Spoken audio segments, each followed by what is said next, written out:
Okay, so something that will not be running through this video is consistency, because I am watching super strong style at the moment. I've watched night 1, I'll be watching night 2 at some point this week, and I'll be watching night 3 sometimes this week. I will try and keep continuity up and act like I watch them all back to back with the same hat and probably a black t-shirt, but in reality, if I change appearance throughout this big chunky boy of a video, that's why. Now you know, let's get into it. Hello and welcome to FCTR, I am Newman McQuaid, and today we are talking about Progress Chapter 135 Super Strong Style 16. I am finally getting round to watching this. It's taken a while, it's taken a few months, but I'm finally there, and I'm going to talk about the tournament as a whole. That's good. We like wrestling tournaments, we like British wrestling tournaments, we like progress on this channel. So if you like any of those things that I just said, please hit subscribe. It means a lot to me. Let's get that subscriber count up to 300 pretty please. And yeah, this is going to be my review of the Super Strong Style tournament from Progress Wrestling that occurred this year. And yeah, I'm going to run through the matches, run through the card, let you know my thoughts on the angles, the matches, absolutely everything, like the way a review works. So for anyone who doesn't know, Super Strong Style is a tournament that the British wrestling promotion Progress put on. I believe it's once a year, and it features, I think, how many? 16 competitors off the top of my head, and they vie for a chance at the world title. However, following on from last month's Progress show, and however time works, the last one that occurred before this, it is now for the Progress World Championship, which was vacated by Jonathan Gresham. So even more on the line in this tournament, even more reason for people to fight for the belt. Okay, background out of the way, we'll jump straight into the show. I'll let you know my thoughts. Intro is done, I promise. Time for the review. So, of course, it's a Progress show. We've got Simon Miller opening. He's just as charming as ever. And then we've got a sweet video package running down all the competitors in the tournament. There's a lot of cool names down. A lot of good independent talent. You've got the likes of Johnny Progress, Jack Evans. There's a lot of cool people in this tournament. Some of the best independent wrestlers in the world. And then the first match we got was Charles Crowley taking on Charlie Dempsey of NXT UK. This match, I love Charles Crowley. I've not actually seen as much of Charlie Dempsey as I thought I had, because I couldn't remember a lot of his moveset, but he's very technical, very hard hitting, a lot of grapples, a lot of strikes, really throws back to the old school flavour of British wrestling in particular, catch can stuff. And then of course you've got the spectacular twat, Charles Crowley, who is just the polar opposite. You know, he's got quite flashy moves, he's got a flashy personality. This was a really good mishmatch of styles actually. I think it was really fun to have this one on first because it offered a lot of variety. There was a lot of different, the juxtaposition of the two characters was really nice and really well done. So it started off with a promo from Charles Crowley, who, you know, no one thinks he's going to win. That's what he says. And yeah, Charlie Dempsey comes down and they have a really fun, hard-hitting match. There's a lot of sort of high-flying offense from Crowley and a lot of great technical mat work from Dempsey. There was a really nice sort of butterfly suplex that took Charles Crowley over. There was a nice springboard, it was a bit botchy. It was sort of a back elbow. It was a little bit botchy here and there, this match. But I think the two played off each other really well. And it told an interesting story as well, because Charles Crowley seemingly had the match won until Elijah came down and sort of got involved, sort of distracted Crowley, tempted Crowley to go for another springboard backdrop. That got caught by a German suplex, and that is when Charlie Dempsey took advantage. He got him in an inverted sort of STF, and Crowley tapped. Charlie Dempsey advances to the second round of the tournament, and there was sort of friction there between Crowley and Elijah. This was a solid way to open the show. Not the best match of the night by far, but really interesting, really good clash of styles. And when you see where Dempsey's going in the tournament, it's even tastier. So yeah, good character furthering from this match. Then we just got insanity, because we had Callum Newman taking on Malik, and Callum Newman is one of the most athletic, one of the most unique superstars in Progress, and Malik is very stern, very strong, has a lot of hard hitting strikes, And yeah, they played off each other really well. Callum Newman just did insane spot after insane spot. There was one that I sort of appreciated, but it was really contrived. It was sort of Malik was holding himself up on the apron, and there was a foot stomp from a tightrope walk from Callum Newman. It looked really cool, but it was incredibly contrived because Malik could have easily pulled himself up there. He was up there for a long ass time. And yeah, there was an insane torpedo suicide dive from Callum Newman in which I thought he'd gone straight into a sort of pillar, but no, thank God. And yeah, this was just really fun back and forth. There was so much energy to this. It had a better pace than the previous match. The previous match was very, technical, like I've said. But this one was just high-flying, energetic, incredible stuff from Callum Newman with a huge 450 splash as well. And the way he manages to land from some of these moves, like the shooting star press, land on his feet, is just sensational. He is a bright star in the British wrestling scene. But it was Malik who got the win with a sort of sit-out reverse pile driver from the top rope. Looked nasty, looked really bad for Callum Newman, but he's okay. And yeah, sick way to end the match. Malik advances. Shame we haven't got any of the close personal friends in the tournament anymore, but Malik, he's good. He is good. I would have preferred Callum Newman, but it is what it is. Good match though. The next match we got was Kid Lycos versus Maggot. This had shenanigans written all over it, and this was actually more of a stereotypical match than what I thought it would be with the two competitors in the ring. This was very much Kid Lycos working over Maggot and Maggot building to some comebacks.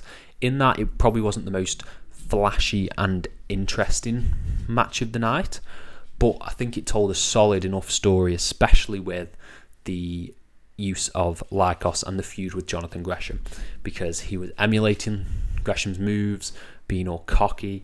It was really fun to see. And Maggot's just got such a great presence. Maybe not like the flashiest of offense as well, but there was some just really cool stuff in here, leading to a schmoz finish, of course, because it is Kid Lycos. It is Lycos Gym, those dastardly wolves, in which, Lycos 2 is on the outside, trying to get involved at every single opportunity, but eventually gets too much for Maggot to endure when the back of the ref is turned. Fish hooks the eyes of Maggot, raking them back. Looks pretty grueling, pretty nasty, and Maggot taps. Solid stuff, solid match. I think the story of Lycos Gym going through this tournament, particularly where it ends up, as I've seen now watching the full show, again, is very interesting. While it wasn't the most engaging and incredible blowout match, I think it's setting the groundwork for a solid match down the line. So yeah, thumbs up for this. The next match we got was Robbie X versus Aramis in Who is the Flippiest Man? Because this was very flippy, very fast paced, and second best match of the night, maybe. I'm going to say second best match of the night. It was sensational. There was so much in this match to love. There was insane suicide dives, insane leapfrogs, and the opening sequence itself is worth a watch. So be sure to check that out if you want to see two of the best high flyers in the world go at it. Got a little bit sloppy in points, but the moves they were doing, it's like you can forgive them. You can forgive them for that. It was just fantastic. There was a really cool spot when Robbie X did a backflip over Aramis and picked him up into a deadlift powerbomb. That was insane. But it was actually Aramis who picked up the win with a round-the-world powerbomb at the end. He spun Robbie X right round, dropped him down with a powerbomb. Sensational. Absolutely sensational match. Second best match of the night for me, in my opinion. And yeah, very strong match between these two. I want to see more of Robbie X and I want to see more of Aramis, because this was my first exposure to Aramis ever. And he's really cool. So don't sleep on this match. Be sure to check it out if you get a chance. Then we got a promo from Anthony Gogo, who will be showing up on the third night of Super Strong Style 16. So I'll talk about that later on in the video. And then we got Chris Ridgeway versus Dean Ormark. This match was absolute fire. Chris Ridgeway is on fire as always, and Dean Ormark is one of the best wrestlers in the UK. So of course this was going to be great. And the way they told this story this was one-upmanship. They were trying to outdo each other. At the beginning they had headlock takeovers and pins and stuff like that, and just counter after counter after counter. And then they got into a striking fest, they got into a kick fest where they're just kicking the piss out of each other's chest, which again looked really nasty. And yeah, this just evolved and evolved and evolved, as much like a Chris Ridgeway match does. It just gets higher octane and just keeps building and building and building until you get the flurry of kicks and the offense and the Pele kicks at the end, where it just looks grueling. And Dean Ormark, sensational. Absolutely sensational wrestler. The amount of agility that he's got, the amount of, technical awareness that he's got is just great. And these two worked so well together. Like Ridgeway said in the promo after, he's a wrestler's wrestler. And Ridgeway seemingly has Charlie Dempsey in the next round, because Chris Ridgeway picked up the win after a sick roundhouse, then a Pele kick, and then a brainbuster to Dean Ormark, putting him away after what was a cracking match. So yeah, Ridgeway versus Dempsey going forward. That'll be sick. That'll be absolutely sick. I'm going to talk about it later, so I'm sure it is sick. But this match, really good first round match. One of the better first round matches on this show. The next match we got was Warren Banks, the Nigerian Kaiju, taking on Big Damo. This match to me was okay. I'm not necessarily like the massive Big Damo fan or Warren Banks fan. I think these two are pretty good. They just don't really do anything for me personally. But they had a really fun encounter. They had a few really cool moves, like, of course, Damo doing a cannonball to Warren Banks on the chairs, which looked nasty, and a huge sort of spine buster into an elbow drop from Damo, which looked great as well. But for me, the story's past this, if that makes sense. The story's with Warren Banks and Lycos, which is the match that is next. So this was all about the setup. And I think it was great. Warren Banks picked up the win with his finish, and from there we got a really interesting tease from Big Damo, as Big Damo ripped off the protective shoulder pad that Warren Banks had on for an injury and teased turning him heel, only to turn more face by saying how much heart Warren Banks has after a grueling hard-hitting match. So honestly, the angle after that, as in that angle, was the best part of this match for me, hands down. More than the match itself, more than the moves, anything. That one angle with Big Damo, fantastic, absolutely fantastic tease. And Warren Banks versus Kid Lycos is the next round match, so I'm very excited for that, because they have a lot of history in progress relating to Jonathan Gresham and the world title, so that should have mega ramifications, and I'm very excited to see that. Then we did get match of the night. We got Ricky Shane Page versus Gene Money. Going into this, I would not have said this had been match of the night. I would have easily gone for Aramis and Robbie X, or Jack Evans versus Johnny Progress. But oh my god, these two put on an absolute clinic variety show. This match had comedy, it had story, it had moves, it had absolutely everything you want out of a wrestling match. It started off with, with Shane Page underestimating G Money. G Money wants to be in progress, but as in super strong style. He wants to be in super strong style, but is he right? Is he ready for it? And that was sort of the story of this match, that Ricky Shane Page kept underestimating G Money because he's the funny guy. He's the funny guy, and that would not make a Progress World Champion. So I thought that was a really interesting story to tell here. Ricky Shane Page playing up some heel antics against the very, very babyface G Money was really good. And then you got some sick moves, some really cool springboard moves from G Money, some insane springboard moves from Ricky Shane Page, who is so athletic for a man of his size. It was fantastic, really fantastic stuff. And the best thing about this is I feel like they've left more in the tank. This was a solid 4.25 star match that could easily have been a 5. They just needed more time, and they held back. I feel like there's so much more in a Ricky Shane Page and G Money feud, because the way they were playing off each other was just so good. The banter in the ring and the looks and the facial expressions and everything worked so well in this match. And G Money picked up the win with a James Blunt trauma bomb and a Ainsley Lariat for the win after a huge springboard splash from Ricky Shane Page. Sensational match. My match of the night from night one. I'd highly recommend you check this match out if you haven't, because this is the one from night one that you should check out. Be sure you do. And then we got the main event. We got Jack Evans taking on Johnny Progress. This was really good. It's nice seeing Jack Evans back, because let's be honest, he didn't get a fair shake in at AEW. For the amount of athleticism that man has, you would have thought he'd have been pushed to the moon. But no, he wasn't. He was left in the Hardy family office and everything like that. And then you see him here and you're like, oh my God, he's incredible. He's absolutely incredible. Some of the spots in this, like a spinning Trouble in Paradise off the apron was sick. A wall run into a belly-to-belly into the wall was nasty. Really bad stuff there. And Johnny Progress is just, really good ring veteran. So this was an incredibly solid match. There was a sick spot when Johnny Progress did a what's it called? I want to say it's not a cannonball. Oh God, what's it called? The thing where you get the legs like that and you pull them back into the road. Slingshot. That's what I was looking for. A slingshot onto a guy's Zimmer frame, which was sick. They had a nice moment after. Really cool stuff. The fan engagement in Progress is so good. And yeah, there was just some really solid stuff. A great knee from Johnny Progress on Jack Evans on the outside was great. And then the stuff in the ring wasn't as interesting as brawling around the outside. I thought that was better than the stuff in the ring.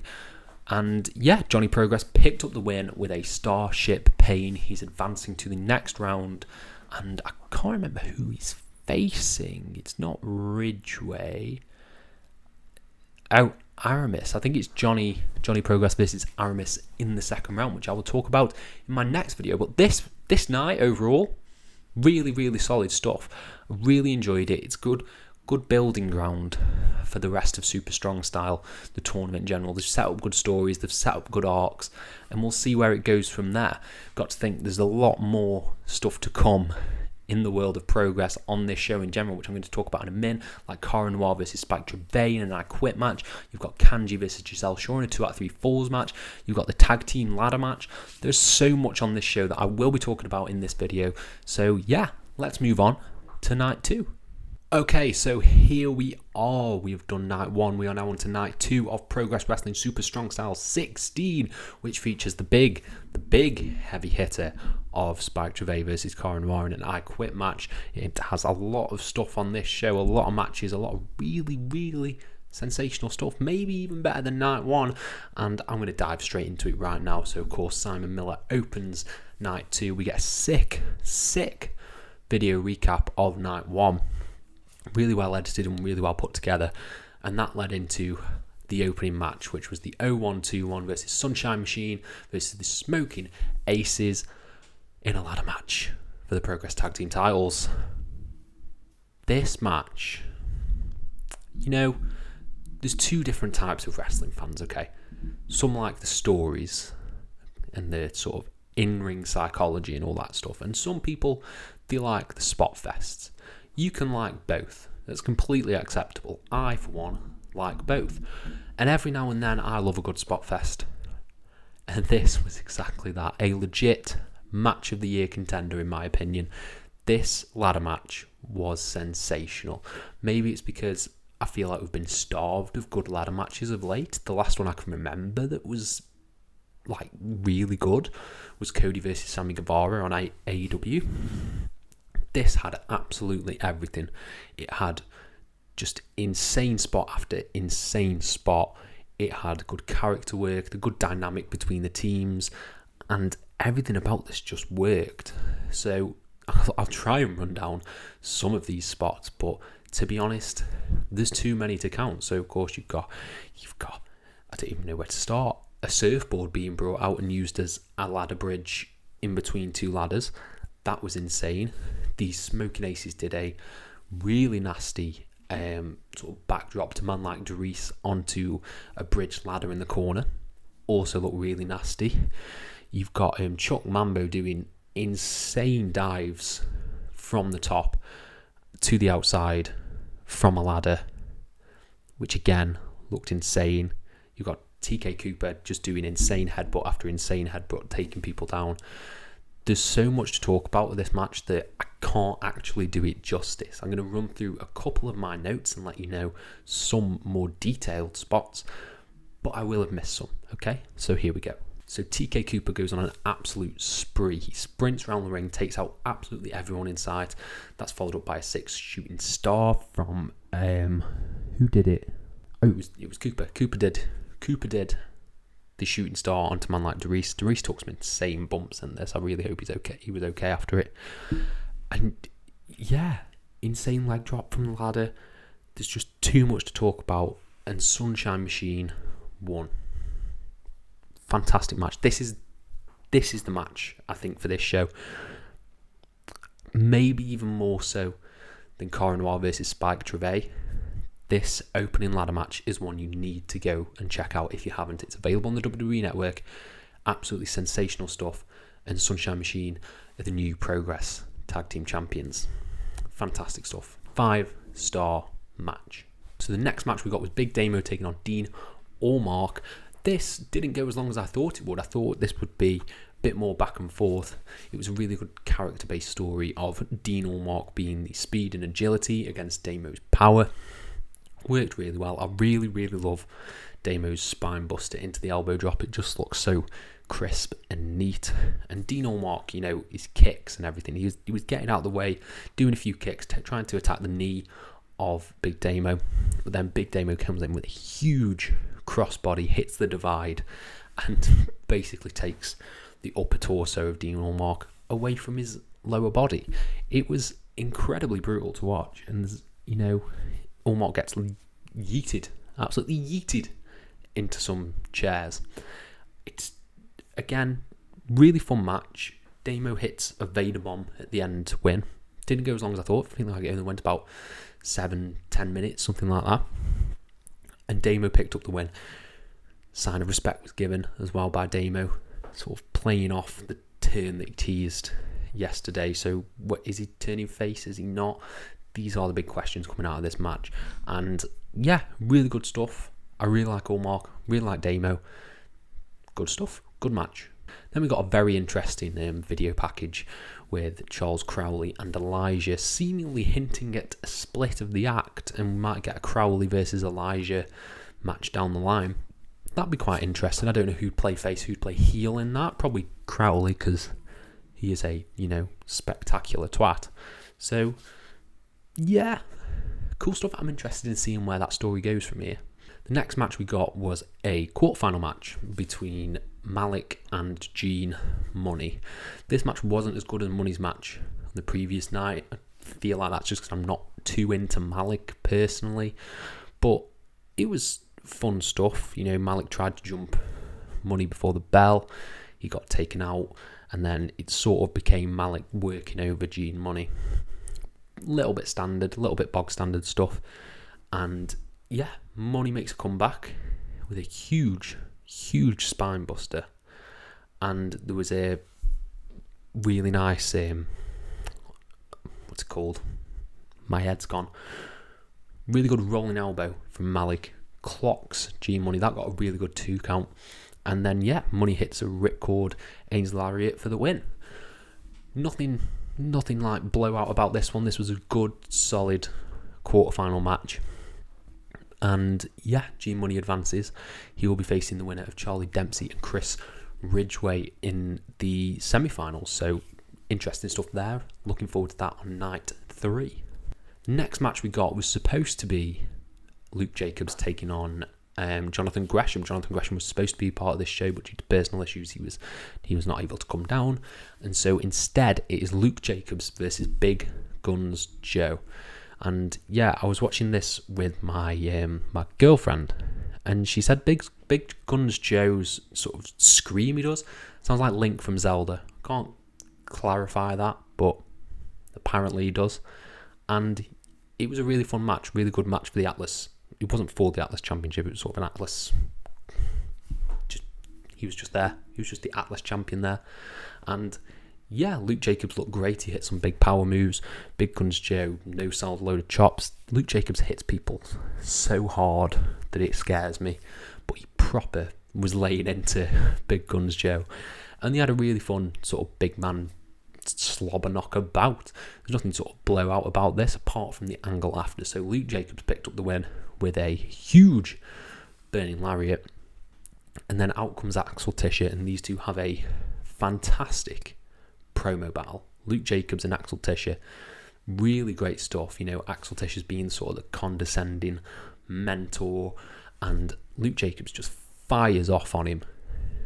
Absolutely lays into Axel Tisha, brings up Ringkampf, brings up Volta, and yeah, what he called Volta a corporate sellout. I was like, oh, that is really cool, really interesting direction to take this feud, and I can't wait to see Tisha versus Jacobs. I think it's going to be sensational. The match as a whole was okay. The angle after and the promo, fantastic stuff. Can't wait to see this match. Okay, so the next match we got was a triple threat. Raven Creed taking on Alex Windsor, taking on... Now, this is really confusing. It's Eliza Alexander, but I know her as Lizzie Evo, so I might accidentally call her Lizzie Evo occasionally, but it was Eliza Alexander here. Really good triple threat, this. Raven Creed is just fantastic. There was a section where she had both women on the floor, pin the feet, and she would just pull one of them up and headbutt them. And then just pull the other one up and headbutt them. And the sound it made was like goddamn thunder. It was mental. There were a lot of headbutts in this match, by the way. A lot of headbutts. And they got progressively better. And they started off great. So, whatever that says about these guys. Okay, fantastic stuff. And yeah, the match sort of played out as a triple threat would. The ultra heel Alexander sort of got taken out outside the ring, and then Windsor and Raven Creed would go at it. And they had some nice, really cool stuff. There was a big it was sort of a Tower of Doom, but sort of not. It was sort of like a electric chair where Creed threw both women off the top rope. That looked really good. But the main point of this match was the angle. And that is Lana Austin comes down. She stops Raven Creed. Raven Creed's hit. I can't remember what her finish was called. Hellmouth. She hits Hellmouth on Alex Windsor. Just as she's about to get the win, Lana Austin pulls the ref out. And then Raven Creed starts laying into Lana Austin. Lana Austin gets the upper hand, puts Raven Creed in the straitjacket. And Raven Creed starts fighting with the straitjacket on. Hitting, you guessed it, she can't use her arm, headbutts. Lots of fucking headbutts, and she's just nailing absolutely everyone. Hits a huge drop kick on Eliza Alexander, but then Alex Windsor takes advantage of this, and she gets her in like a fisherman's buster kind of thing. Hits that 1, 2, 3. Alex Windsor picks up the win. This really sort of furthers the feud with Lana Austin and Raven Creed, which is sort of where Progress are positioning those two women.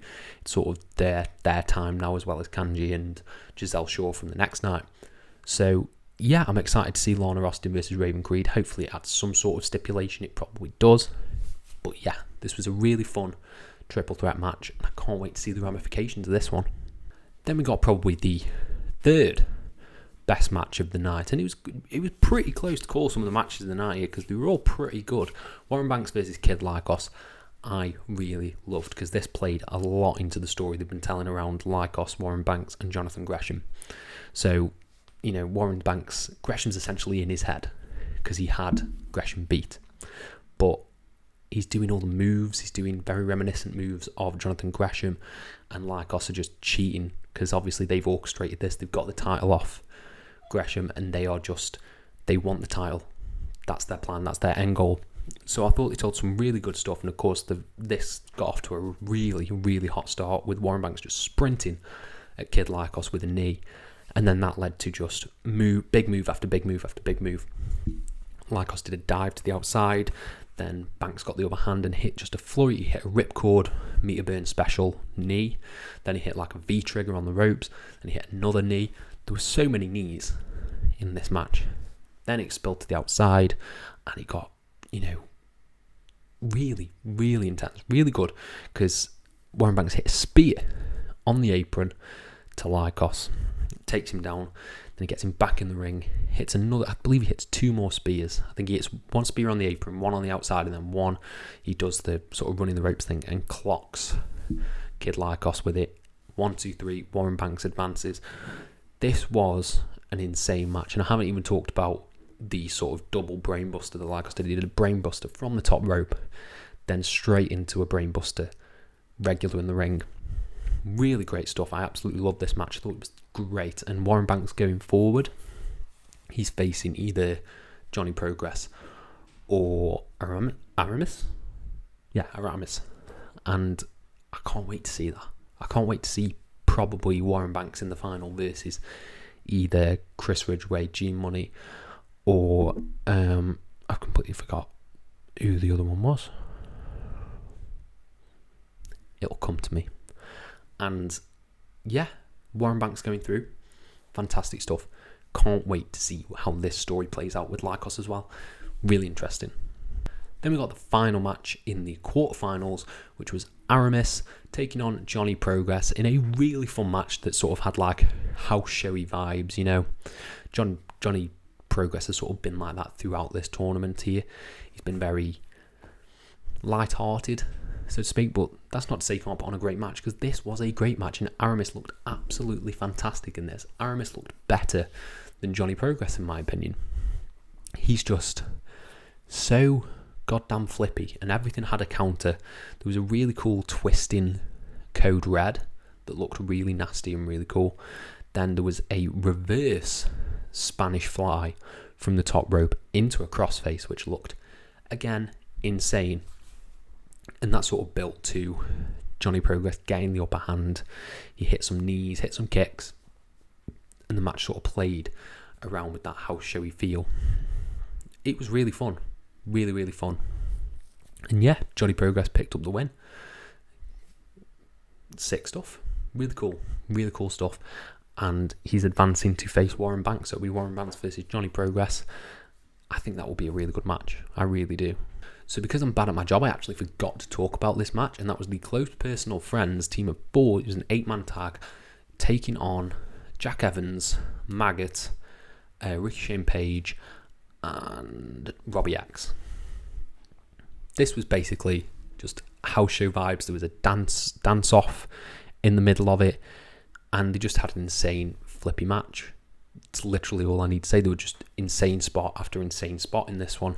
Jack Evans is so athletic, and the Close Personal Friends picked up the win. I think that's really good. I think Danny Black in particular and Callum Newman, those two of Close Personal Friends, have insane talent, insane promise, and I think they're going to be pushed to the moon.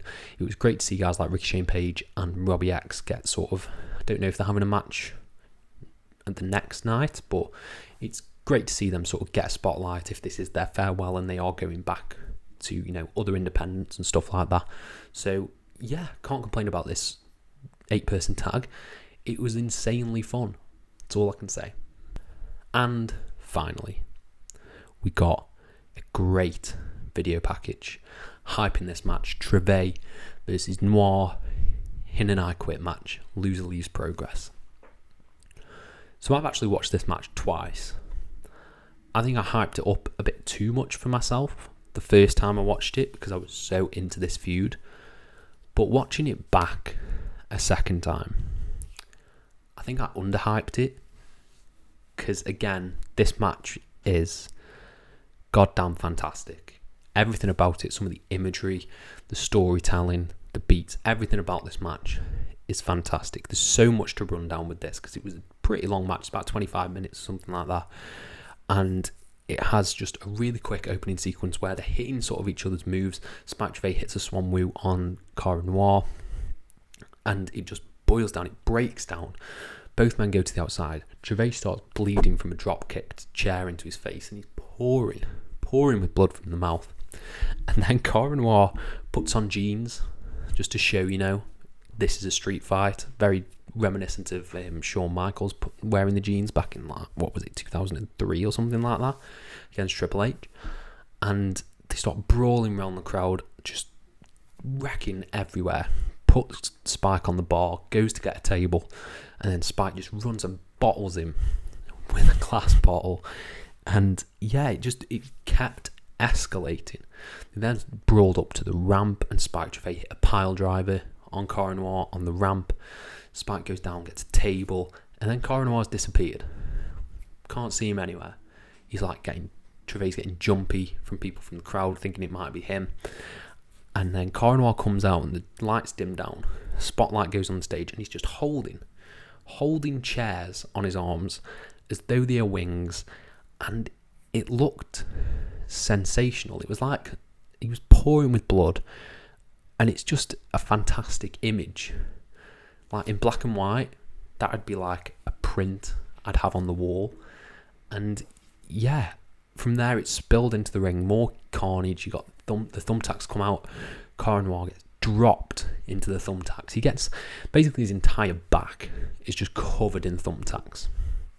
And then because he had him in a sleeper, he then lifts himself out of the tacks, gets Trivet back in the sleeper, and has the tacks in his back. Trivet rolls him over, gets the lemon juice, and just sprays lemon juice right on the back of Cara Noir.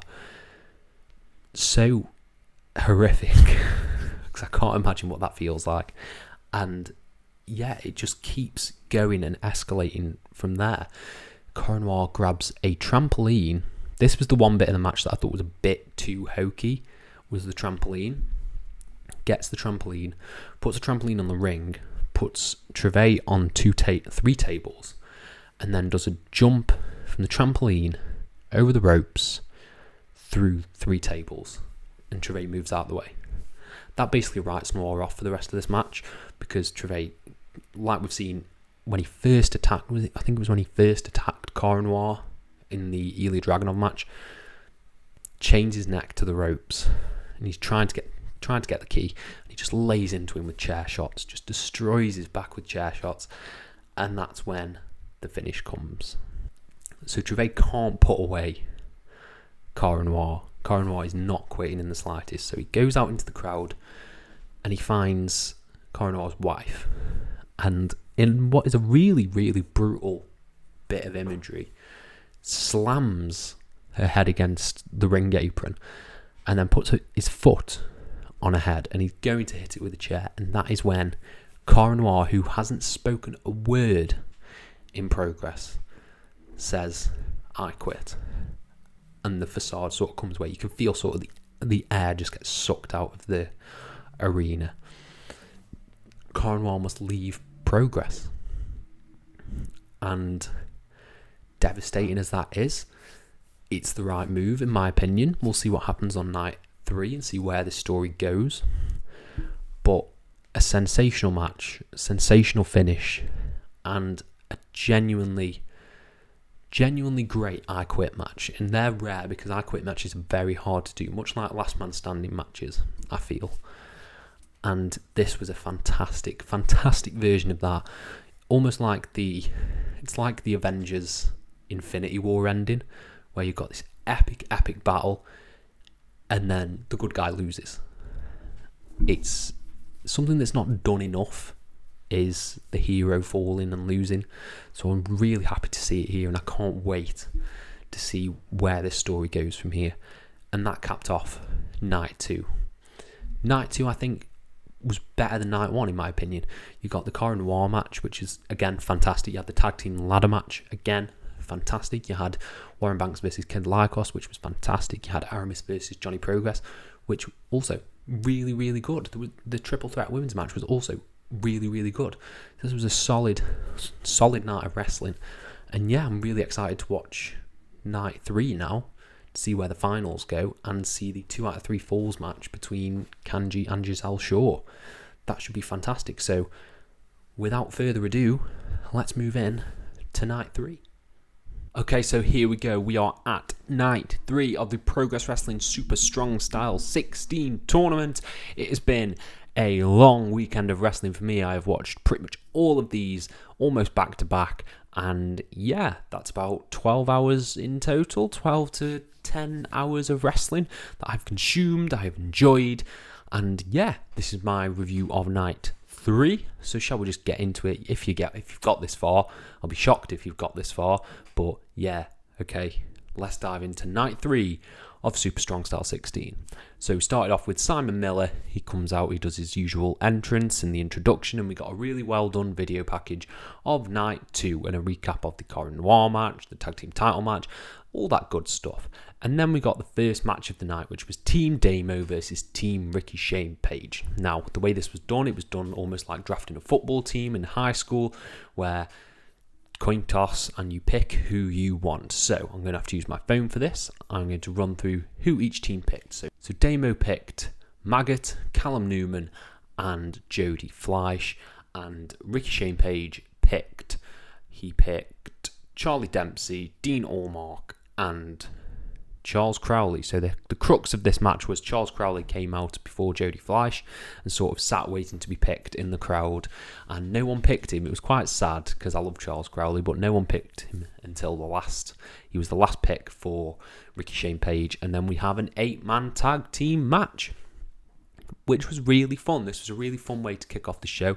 You got Dean Ormark versus Jody Fleisch, the two veterans going at it. You got Maggot versus Charles Crowley doing a really cool, really fun sort of dance sequence where they were trying to hip toss each other, but it turned into like a dance. That was really fun to be broken up by Damo and Ricky Shane Page, and those two went at each other. And then it was left to Callum Newman, and I'm completely blanking. Callum Newman and Charlie Dempsey went at each other. And yeah, you got this really fun interaction between all different types of styles. It was a really good 8-man tag. Charlie Dempsey's round the world underhook chicken wing is just a thing of beauty. Callum Newman's incredibly flippy. Ricky Shane Page just did insane offense like he does. And yeah, the way this match played out. So Ricky Shane Page had the win on Callum Newman. He was about to win. He hit but it was a backdrop into a kick to the back of the head from Callum Newman. And Charles Crowley springboard over the ropes, kicks his captain, Ricky Shane Page, out of the ring and then steals the pin from him. That was a really, really clever way to end the match. I really, really loved that. I really loved the sort of being picked last storyline and then sneaking in the win for your team, because he wants to celebrate with his team, but his team come in and they chase him off. He barely gets time to celebrate as Charles Crowley. And then, yeah, Damo's team stand in the ring, soaking in the adulation. Fun match, fun way to open the show. And it's nice to see all these guys in progress for a longer period of time. Guys like Ricky Shane Page, Maggot, Charlie Dempsey. Really fun opening match. Next match we got was Warren Banks versus Johnny Progress in the semi-finals for the Super Strong Style tournament. This match was good. This match wasn't as good as I thought it was. I don't think they gelled particularly well. There are a few cool spots in here, like good power offense, good spear from Warren Banks, and a monkey flip at the beginning. And then there was this bit in the middle where Johnny Progress disappears and they can't find him, almost like when Cara Noir disappeared the night before, but he's in the ring and you think that would give him a big advantage, but he sort of just went for a leg hold rather than clocking Warren Banks, which was a bit weird, a little bit off that was. And yeah, there was an attempt at a Spanish fly that got a little bit botchy, and then they went and repeated the spot and got it right the second time, but it was a bit noticeable. And yeah, Banks hit a spear from out of nowhere to pick up the win. Solid enough match. I'm not necessarily sure this is the kind of match you want for the semi-finals of the tournament, but it was fun. It was fine enough, and yeah, Warren Banks advances to the finals to face either Chris Ridgeway or Gene Money for the Progress World title. And then we got that match. We got Chris Ridgeway taking on Gene Money in semi-final action. This match was better than the previous one because this had a lot more sort of character depth and not shenanigans, but it was just very interesting the way they took this match, because of course throughout the tournament Ridgeway's been developing sort of heel tendencies. He's been holding on to holds a bit longer, he's been kicking people a little bit too hard, he's been doing the punt, he's been doing the brainbuster, all those moves, and here it sort of snapped and he went into overdrive on Gene Money and just beat the living piss out of him. Money got in a bit of offense, but Money was taped up, he had a bad leg, you could tell he was feeling the effects from this tournament. And Ridgeway just near enough dominated this match. He got in a lot of like leg locks, arm bars, chokes, all that kind of thing. He was dominating him on the mat. And then, yeah, there was a really cool near fall from a ripcord Ainsley Lariat from Gene Money. And he got the 1-2 nearly through. It was a really good near fall for Gene Money. And yeah, but it just always went back to Ridgeway dominating, hitting. He hit a brain buster and then a heel hook, and yeah, he won. Punts the back of the head, and he doesn't even tap. Money doesn't even tap out. He just lays there, passed out. Really strong way to end the match. Really strong way to put Ridgeway over going into the finals. And to sort of cap it all off, Ridgeway did a bit of a beat down on Money afterwards. After Money was near enough unconscious outside the ring, starts stamping on the bad leg, the injured leg, and walks to the back. So yeah, heel Chris Ridgeway from the looks of it, going into the final match, the main event of the night, Warren Banks versus Chris Ridgeway, which I'll talk about a little bit later. Following on from that match, we got, in my opinion, match of the night and a damn near enough match of the year contender here. Kanji versus Giselle Shaw in a 2 out of 3 falls match. Really good opening video package for this. Really puts over the Dragon Slayer, Kanji, and how Giselle Shaw's the dragon that she needs to beat. There was so much story in this, and what I really liked about this is 2 out of 3 falls matches can be a little bit tedious, but this got right into the action straight away, because near enough about 5 minutes in, Giselle Shaw locked in a disarmer on Kanji, and Kanji tapped out immediately. She's got a bad arm, she's got a cast, and taps out immediately. That sets her back. So she's down 2-1. So she needs to get both of these falls. And from there, it was just this really good underdog babyface story of Kanji clawing her way back up. And there were some really cool sequences here. You know, using the injured arm was really well done. Not in a sort of contrived way, like with all the stretches and stuff like that. Giselle Shaw just beats the piss out of Kanji's arm.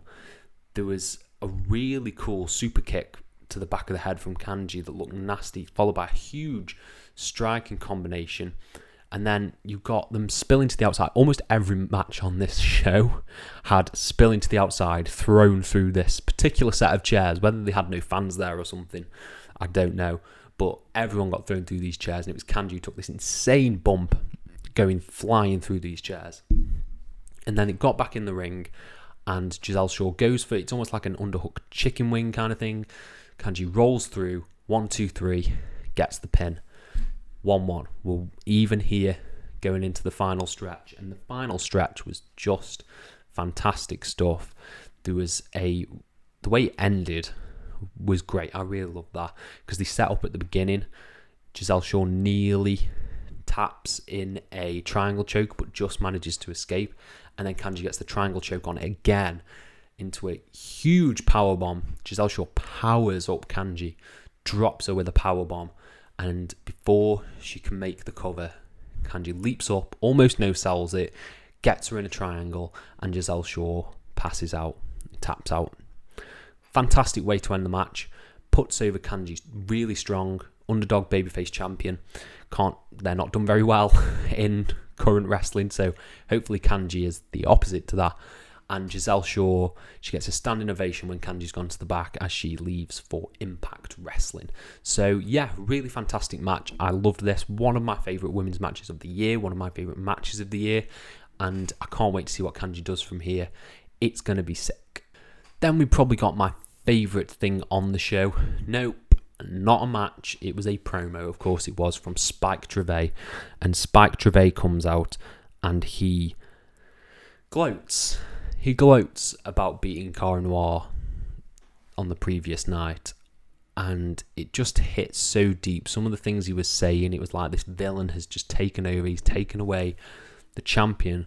But then he calls out Cara Noir. Well, he doesn't call out Cara Noir. He asked Tom Dawkins to come to the ring, and Tom Dawkins comes down, no makeup, no nothing, just street clothes, walks into the ring past security, and they have a confrontation. Tom Dawkins doesn't say a word, and Spike Trivet basically lays out that Cara Noir may be gone from Progress, but Tom Dawkins isn't. Tom Dawkins is going to stay around in the lower card, can't use any of his Cara Noir moves, and he needs to do that in order to be a good dad. And that line was, oof, that hurt.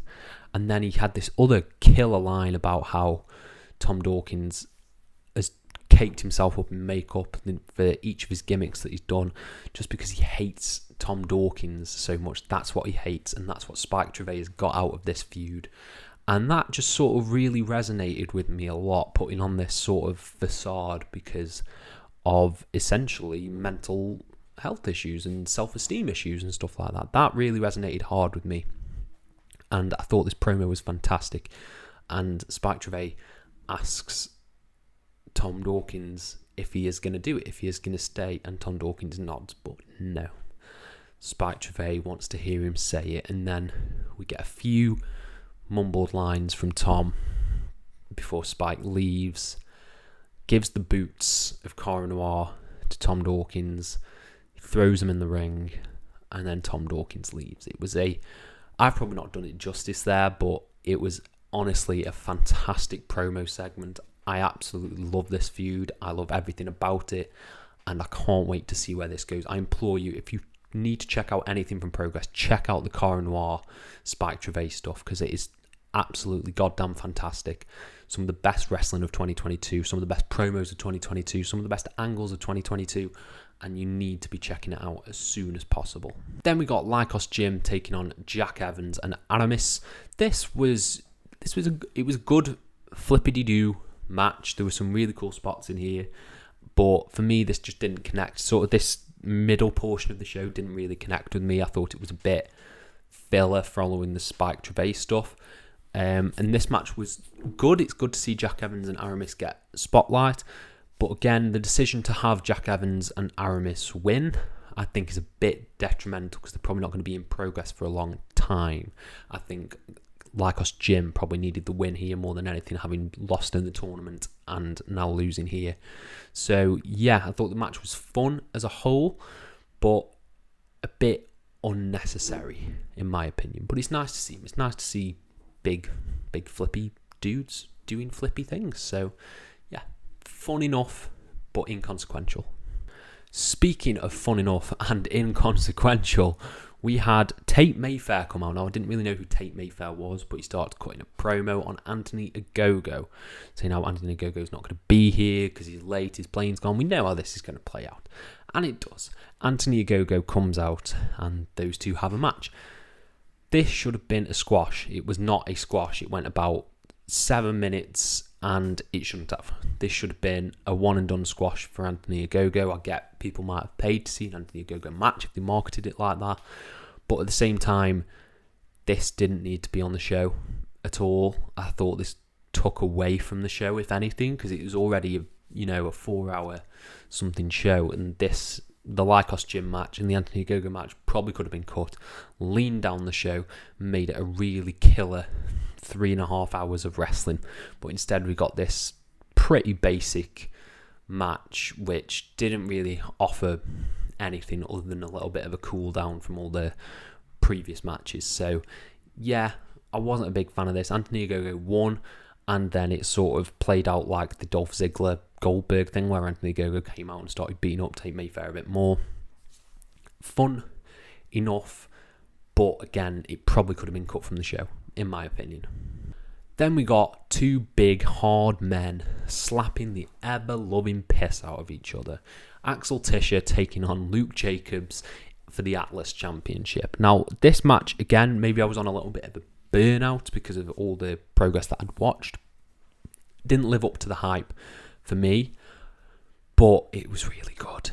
It was really good. The sort of anger and ferocity that both these men were showing, and just the stiff strikes and the stiff moves. It was a slobber knocker, essentially. There was this bit when Luke Jacobs just kept running. He'd do a clothesline, run back. He'd do a chop, he'd run back. And he did it about 7 times. And just, yeah, it was just mental, the amount of physical pain these guys were putting each other through, because it just kept going and they kept striking and they kept slapping, and I was like, oh my god, this is pro wrestling.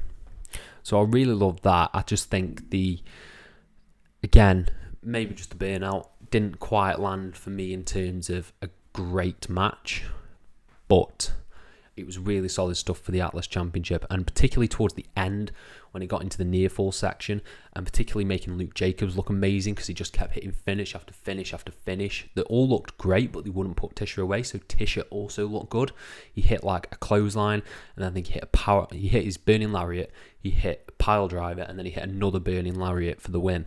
Makes Tisha look great, makes Luke Jacobs look great, and it was a really good way to end the match.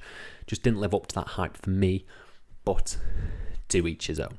So yeah, fun match, and I'm excited to see what Luke Jacobs does from here on out. And then we got the main event, Warren Banks versus Chris Ridgeway. This was a fantastic match, and it shows why tournaments are so good and why wrestling tournaments should be done properly, because it allows for great storytelling. Warren Banks has been battered. He's been absolutely battered through this tournament. He's got tape. He's like, one of his legs is injured. It was a really solid weight. And Chris Ridgeway is probably the most fresh man in the entire tournament itself. So going into this match, Banks was the underdog. And even more so because at the start of the match, Chris Ridgeway clocks Warren Banks with the belt, with the title belt, the GHC Junior Heavyweight Tag Team Championship. And from there, he starts picking him apart. It's a brainbuster straight away, and the brainbuster is what's put all of his opponents away in the tournament. And from there, it just escalated. Banks hit a spear on the apron to sort of turn the tides. They had a brawl around the outside. They got yeeted into some chairs, did Warren Banks. There was a brainbuster on the entrance ramp. This was an incredibly physical title match, and you really felt like both guys needed that championship. Not wanted, needed. The ferocity with which they were fighting was incredible. And the closing sequence to this match, there was a lot of great stuff in the middle, but the closing sequence to this, where Ridgeway just cannot put Warren Banks away, I thought was absolutely sensational, because Warren Banks looks amazing coming out of this. He kicked out one from a PK kick. He then kicked out of another one. He kicked out of another one. He kicked out of another brainbuster. It just kept going until Ridgeway had to resort to almost dirty tactics, and that was punting Warren Banks in the head. But he didn't just punt him once. He punted him about 3 times and then pinned him in sort of a stunned silence that took over the crowd, because it was a massacre at the end. You know, Warren Banks he was doing like that. He couldn't stand. His energy had gone. Fantastic physical storytelling from Warren Banks. And it just ended with Ridgeway, the cocky heel, sitting on a chair with one foot on Warren Banks and the title around his shoulder. Fantastic imagery. Ridgeway is, I think, better as a heel. Just the cockiness that he's able to portray is really great and really fitting of a heel. So I think he's going to do wonders as the Progress champion, as a heel champion. And then he goes to the back. G Money comes out to comfort Warren Banks, and then we close the show. Really good show. I would say it wasn't the strongest night of the 3. I think the strongest night for me is night 2. This was solid. I'd probably say, it's hard. Night 2 was the best. Then probably 3. Then probably 1, in my opinion. But overall, as a 3-day weekend of wrestling, it's spectacular if you haven't checked it out. Consistent storytelling throughout the tournament. Great storytelling in the other matches, like the Cara Noir match, like the finals of the tournament, like the I'm blanking, the 2 out of 3 falls match. Great storytelling there. And then just great wrestling in general, like the ladder match, tag team match, the 4-person tag from previous night as well. Really fantastic stuff. Really solid show. I would give Super Strong Style 16 as a whole 3-night event. I would give it 4.25 stars out of 5. I think maybe it could have been leaned up, trimmed a little bit, but overall, in terms of just tournament wrestling, it was absolutely fantastic. The tournament itself, if it was just a tournament, probably be a 5 out of 5 tournament. But with some of the matches around it, that was where some of the issues lie. So yeah, absolutely fantastic. Let me know your thoughts down in the comments below. Have you watched this show? Have you watched to the end of the video? That's the big question. Probably not. Let me know down in the comments below and I'll try and reply to every single one of you. Thank you all ever so much for your support and have a nice day.